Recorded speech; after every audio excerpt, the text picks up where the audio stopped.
Yokai Sketch is a small, very portable and simple two-player filler with a very peaceful theme. We are artists and we're going down there in the wild trying to draw sketches of these shy and a bit temperamental magical creatures called the yokai. And there's 4 of them that we're trying to sketch. The game comes with a number of rule books, so you can also challenge yourself a little bit. Read a rule book in a language you're learning. Why not?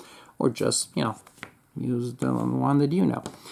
Each yokai is represented by a stack of cards with values between 3 and 7. You shuffle them and you place them face up. And the fact that you don't know which one is the next card is very important for gameplay reasons, so try to not to maybe move the cards too much so you don't inadvertently see what's under there.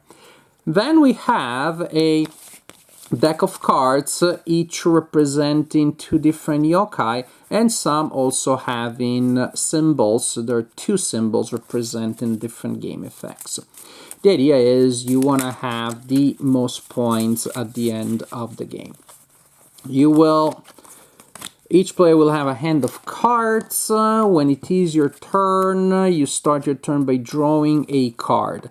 And then you can choose what to do. Usually you can play 0, 1, 2, or 3 cards. Exception is if you have a hand of 4, you need to play at least 1, so you cannot play just 0.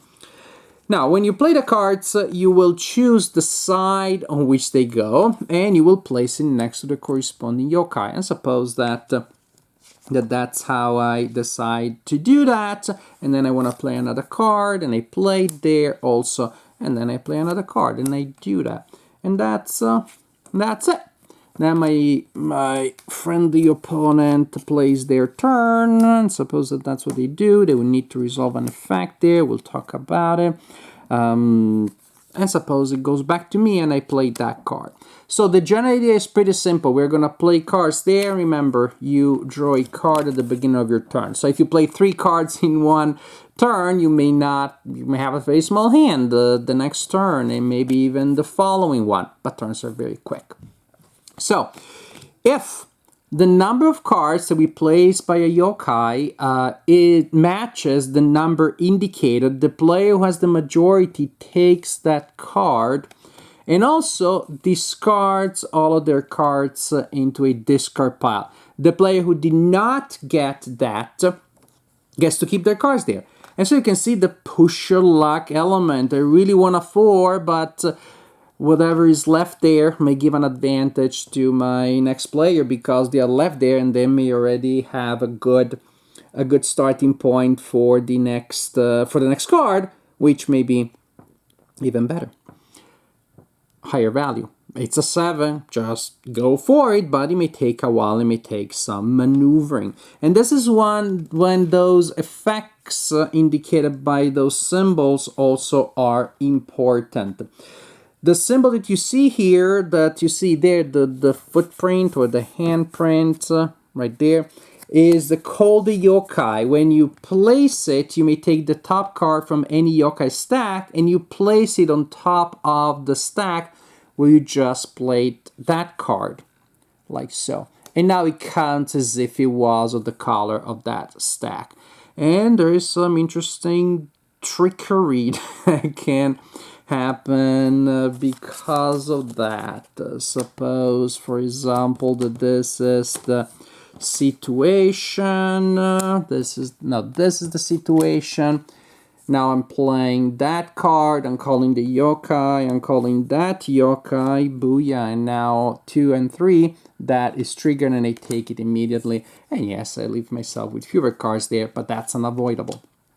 Also, maybe I'm already well placed there. Maybe by removing that 3, I reveal the 7, and now I am well placed there. So calling the yokai is one of the interesting effects that will allow you to spice things up a little. The other one is the rice ball, the other effect, which is distract the yokai.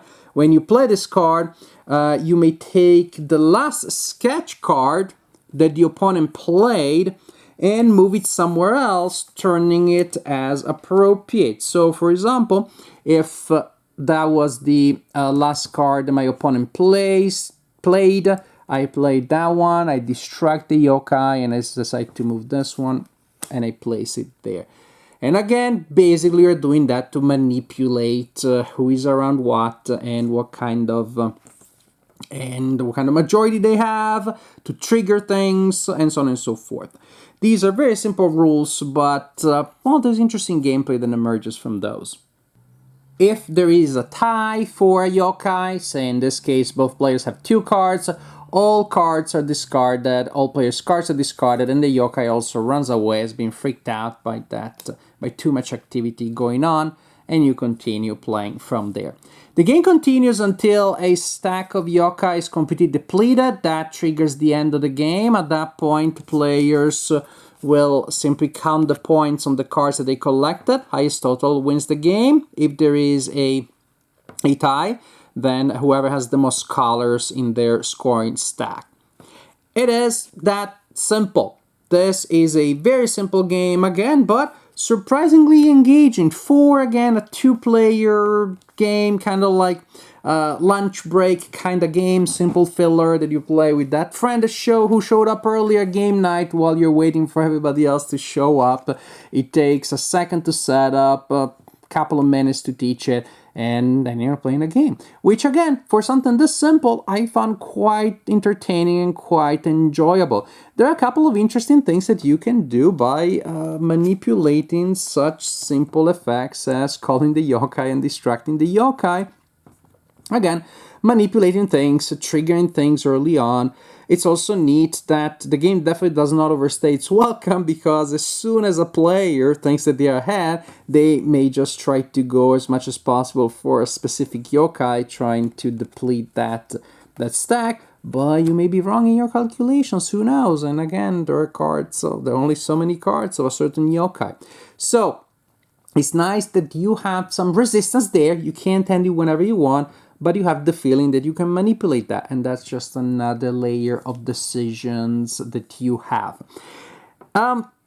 When something simple like this and looking so pretty and so quick, and 2 players, I almost thought this could be a nice play with your spouse game, until I played it with my spouse and she didn't enjoy it all that much.